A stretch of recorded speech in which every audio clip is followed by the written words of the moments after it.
वेदांत दर्शन विषय हमारे आज के व्याख्यान का विषय है वेदांत दर्शन का सामान्य परिचय। संपूर्ण भारतीय दार्शनिक चिंतन परंपरा में वेदांत एक सर्वाधिक महत्वपूर्ण एवं प्रमुख दार्शनिक विचारधारा है। वेदांत जो है भारतीय दार्शनिक चिंतन परंपरा की पराकाष्ठा वेदांत दर्शन को माना जाता है। संपूर्ण भारतीय दर्शन को हम दो भागों में विभाजित करते हैं, नास्तिक दार्शनिक विचारधारा और आस्तिक दार्शनिक विचारधारा। नास्तिक दर्शन जो हैं वे दार्शनिक विचारधाराएं हैं जो वेदों में विश्वास नहीं करती और इनमें से जो प्रमुख हैं वे हैं चार्वाक दर्शन, जैन दर्शन और बौद्ध दर्शन। जब हम नास्तिक दार्शनिक विचारधाराओं का विवेचन करेंगे तो इनको विस्तार पूर्वक समझने का प्रयास करेंगे। आस्तिक दर्शन के अंतर्गत वे दर्शन आते हैं जो वेदों में विश्वास करते हैं और इसमें कुल 6 दर्शन हैं जिन्हें षड दर्शन की संज्ञा दी गई है और वे इस प्रकार हैं: न्याय, वैशेषिक, सांख्य, योग, मीमांसा और वेदांत। ये जो षड दर्शन हैं ये वेदों में विश्वास करते हैं, इन्हें आस्तिक दार्शनिक विचारधाराओं की संज्ञा दी गई है। वेदांत आस्तिक दार्शनिक विचारधारा है क्योंकि वेदांत वेदों में विश्वास करता है। वेद जो हैं भारतीय संस्कृति के आधार स्तंभ माने जाते हैं। वेद शब्द विद धातु से बना है। विद अर्थात जानना, अर्थात वेदों में भारतीय संस्कृति का संपूर्ण ज्ञान अंतर्निहित है। वेद जो हैं ज्ञान का भंडार माने जाते हैं। वेदों में लौकिक और आध्यात्मिक अर्थात इस संपूर्ण चराचर जगत, मानवीय जगत से संबंधित जो कुछ भी ज्ञान अंतर्निहित है वह वेदों में अंतर्निहित है। वेदों के भी पुनः 2 भाग किए गए हैं, एक कर्मकांड और एक ज्ञानकांड। कर्मकांड जो है वेदों का पूर्व भाग है, इसलिए इसे पूर्व मीमांसा की भी संज्ञा दी जाती है, और ज्ञानकांड जो है वेदों का अंतिम भाग है जो उपनिषदों से संबंधित है, इसे जो है उत्तर मीमांसा की संज्ञा भी दी जाती है। जो वेदांत दर्शन है वह मूलतः ज्ञान कांड पर आधारित है। वेदांत शब्द का यदि विश्लेषण किया जाए तो ये वेद और अंत से मिलकर बना है। वेद तो जैसा कि हमने स्पष्ट किया कि विद धातु से बने हैं और संपूर्ण ज्ञान का आधार हैं। वेद कुल 4 हैं: ऋग्वेद, यजुर्वेद, सामवेद और अथर्ववेद। और अंत का अर्थ है कि इन वेदों का जो अंतिम भाग है, अर्थात जहाँ वैदिक चिंतन परंपरा अपनी अंतिम या पराकाष्ठा पर जहाँ पहुँच जाती है उसे ही वेदांत की संज्ञा दी गई है। अर्थात वेदांत का अर्थ ये नहीं है कि वेदों का अंत, अर्थात जहाँ वैदिक ज्ञान अपनी पराकाष्ठा पर पहुँचता है या चरम अवस्था पर पहुँचता है उसे वेदांत की संज्ञा दी गई है। और ये जो ज्ञान है वह आध्यात्मिक ज्ञान है जिसमें जीव, ब्रह्म और जगत के पारस्परिक संबंध और ब्रह्म विषयक ज्ञान और बंधन और मोक्ष आदि जो आध्यात्मिक प्रश्न हैं उन पर विस्तार पूर्वक विवेचन किया गया है। इसीलिए जो वेदांत दर्शन जो है उसकी जो परिभाषा की गई है वह ये कहा गया है कि वेदांत नाम उपनिषद प्रमाणम, अर्थात वेदांत जो ज्ञान है उसके लिए उपनिषद ही प्रमाण है। वेदांत दर्शन के लिए उपनिषदों के अतिरिक्त 2 महत्वपूर्ण ग्रंथ और हैं। एक तो है इनमें ब्रह्मसूत्र और तीसरा है श्रीमद् भगवत गीता। इन तीनों ग्रंथों को सामूहिक रूप से प्रस्थान त्रयी की संज्ञा दी जाती है। प्रस्थान त्रयी अर्थात प्रस्थान यानी गमन और त्रयी यानी 3, अर्थात वे 3 ग्रंथ जिनके माध्यम से जिन विचारधाराओं का उदय हुआ उन्हें हम जो है वेदांत दर्शन की संज्ञा देते हैं। अर्थात वेदांत दर्शन के जो महान आचार्य हुए हैं उन्होंने इन 3 दर्शनों का चिंतन, मनन, विश्लेषण और गहन आध्यात्मिक अध्ययन कर जो अपना मत प्रस्तुत किया और जो अपनी विचारधारा प्रस्तुत की उसे ही हम वेदांत दर्शन की संज्ञा देते हैं। वेदांत दर्शन का जैसा कि हमने अभी स्पष्ट किया कि वेदांत का जो सर्वाधिक आधार स्तंभ या सर्वाधिक प्रामाणिक या सर्वाधिक महत्वपूर्ण जो ग्रंथ हैं वेदांत दर्शन से संबंधित वे हैं उपनिषद।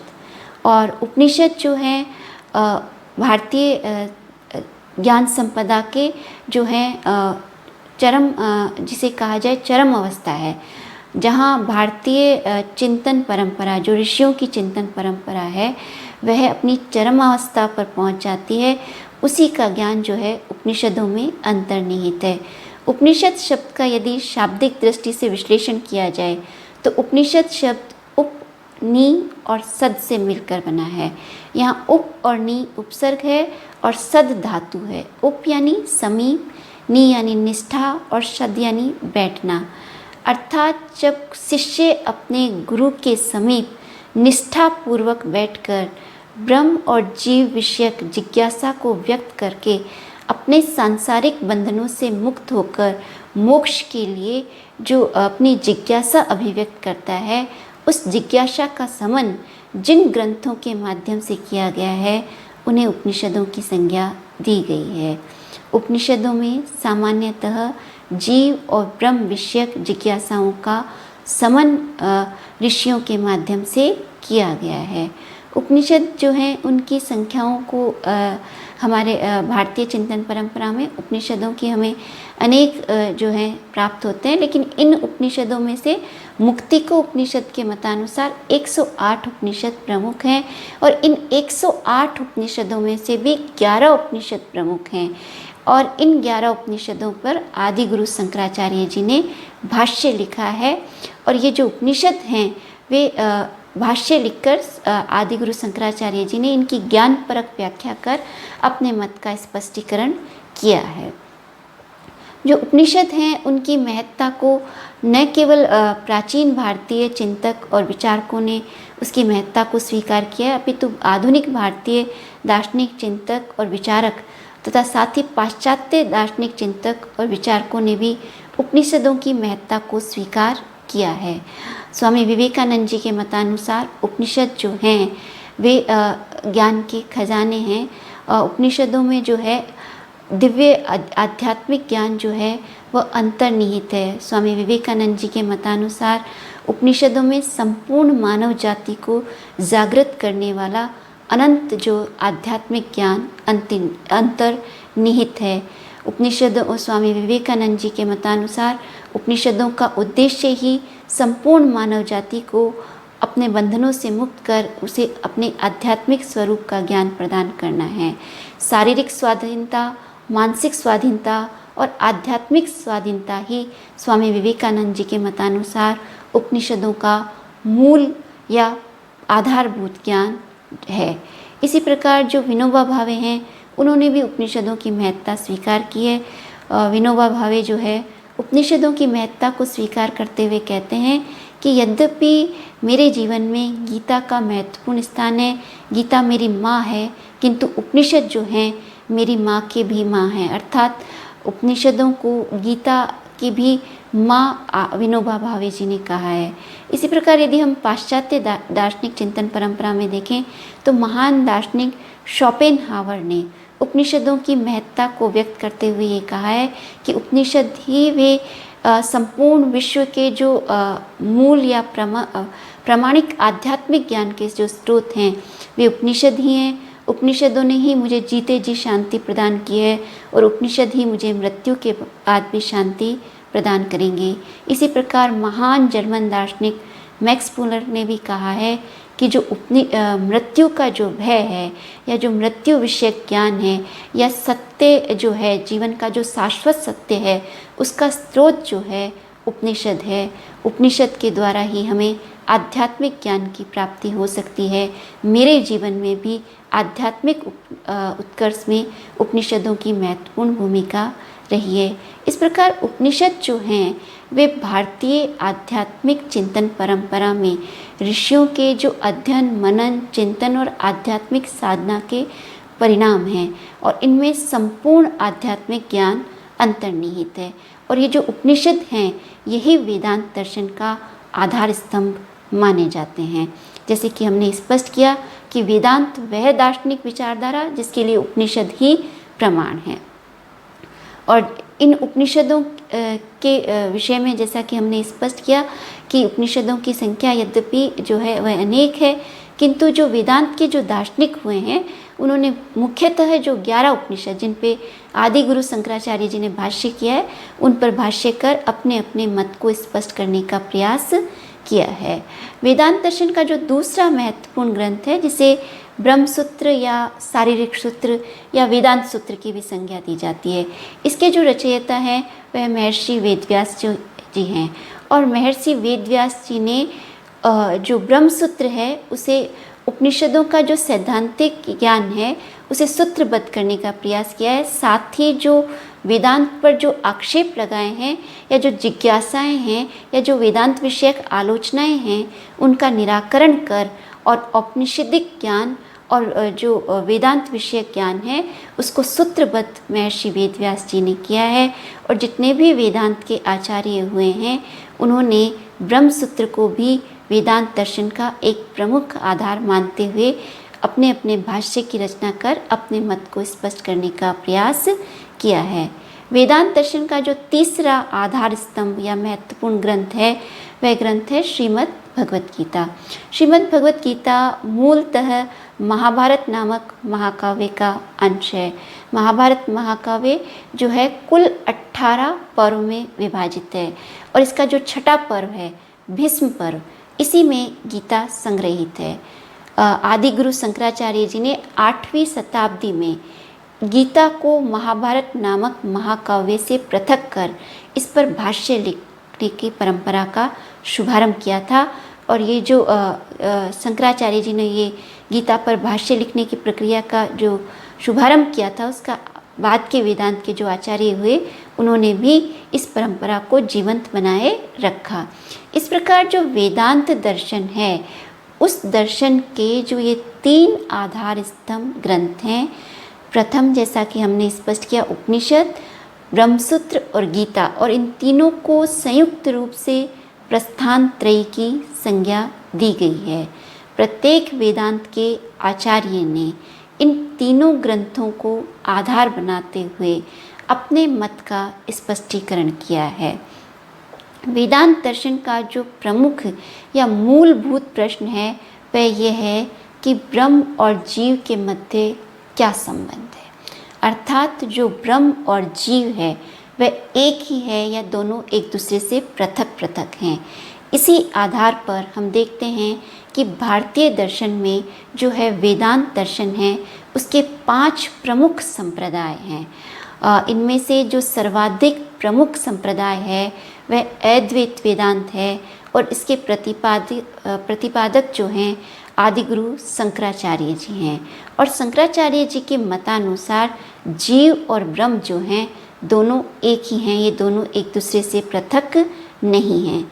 शंकराचार्य जी का प्रसिद्ध कथन है कि ब्रह्म सत्यम जगत मिथ्या जीव ब्रह्मेव न अपरः, अर्थात एकमात्र ब्रह्म सत्य है और जीव जो है वह ब्रह्म ही है, जगत जो है वह मिथ्या है। शंकराचार्य जी ने वेदांत दर्शन की अद्वैत परक व्याख्या कर ये स्पष्ट किया है कि जीव और ब्रह्म जो है उनमें किसी प्रकार का कोई द्वैत है ही नहीं और ये दोनों एक दूसरे से पृथक या अलग नहीं हैं। अज्ञान के कारण ही जीव और ब्रह्म में ये जो द्वैत हमें प्रतीत हो रहा है वह ज्ञान साधना के द्वारा या अपरोक्षानुभूति के द्वारा जब जीव अपने वास्तविक स्वरूप ब्रह्म स्वरूप को जान लेता है तो उसका जो ये द्वैत है उसका हमेशा हमेशा के लिए निराकरण हो जाता है। इस प्रकार वेदांत दर्शन जो विचारधाराएं हैं उनमें जो प्रथम विचारधारा है वह अद्वैत वेदांत है। अद्वैत वेदांत के अतिरिक्त जो दूसरा वेदांत दर्शन का प्रमुख संप्रदाय है उसे विशिष्टाद्वैतवाद की संज्ञा दी जाती है और रामानुजाचार्य जी जो हैं इसके प्रमुख समर्थक माने जाते हैं। विशिष्टाद्वैतवाद जैसा कि विशिष्ट प्रकार का अद्वैतवाद, यानी रामानुजाचार्य जी अद्वैतवादी तो हैं किंतु वह एक विशिष्ट प्रकार से अद्वैतवाद की व्याख्या कर रहे हैं। वो ब्रह्म को ही परम सत्ता मानते हुए जीव और जगत को जो है उसका अंश स्वीकार करके उसकी विशिष्ट व्याख्या करते हैं, इसलिए उनका जो मत है वह विशिष्टाद्वैतवाद कहलाता है। माधवाचार्य जी जो हैं उनका मत द्वैतवाद कहलाता है और इन्होंने जो जीव और जगत और ब्रह्म जो विषयक हैं, इनमें द्वैत को स्वीकार किया है। जब हम माध्वाचार्य जी के द्वैतवाद का विस्तृत अध्ययन करेंगे तो हम उनके मत को स्पष्ट करने का प्रयास करेंगे। जो एक दूसरा जो वेदांत विषयक विचारधारा जो है वह है द्वैताद्वैतवाद, और निम्बार्काचार्य जी जो हैं इसके प्रमुख समर्थक माने जाते हैं। वेदांत दर्शन का एक और प्रमुख संप्रदाय है जिसे शुद्धाद्वैतवाद कहा जाता है, और वल्लभाचार्य जी इसके प्रमुख समर्थक हैं। इस प्रकार वेदांत जो दर्शन है उसके भारतीय दर्शन में कुल 5 संप्रदाय हैं, और इन 5 संप्रदायों में से जो भी हमने स्पष्ट किया, अद्वैत वेदांत के समर्थक आदिगुरु शंकराचार्य जी हैं, विशिष्टाद्वैतवाद के समर्थक या प्रतिपादक रामानुजाचार्य जी हैं, द्वैतवाद के जो प्रमुख समर्थक हैं वे मध्वाचार्य जी हैं, द्वैताद्वैतवाद के प्रतिपादक या समर्थक निम्बार्काचार्य जी हैं, और जो शुद्धाद्वैतवाद है उसके प्रमुख समर्थक वल्लभाचार्य जी हैं। वेदांत दर्शन विषयक जो हमारे व्याख्यान होंगे, उन व्याख्यानों में हम ये जो 5 संप्रदाय हैं, इन संप्रदायों में वेदांत दर्शन की किस प्रकार विवेचना की गई है, किस प्रकार जीव और ब्रह्म के मध्य संबंध की व्याख्या की गई है, जीव और जगत और जीव और ब्रह्म के मध्य क्या संबंध है, बंधन क्या है, मोक्ष क्या है, मानवीय जीवन का जो चरम लक्ष्य है उस मोक्ष की प्राप्ति में ज्ञान, भक्ति और कर्म की क्या महत्ता है, इन समस्त महत्वपूर्ण प्रश्नों पर विस्तार पूर्वक विवेचन करेंगे। आज के जो व्याख्यान है उसमें हमने ये स्पष्ट करने का प्रयास किया है कि भारतीय दार्शनिक चिंतन परंपरा में जो वेदांत दर्शन जो है सर्वाधिक एक महत्वपूर्ण दार्शनिक विचारधारा है, वैदिक विचारधारा, जहाँ अपनी ज्ञान के द्वारा पराकाष्ठा पे जहाँ पहुँच जाती है, उसी का विवेचन हमें वेदांत दर्शन में प्राप्त होता है।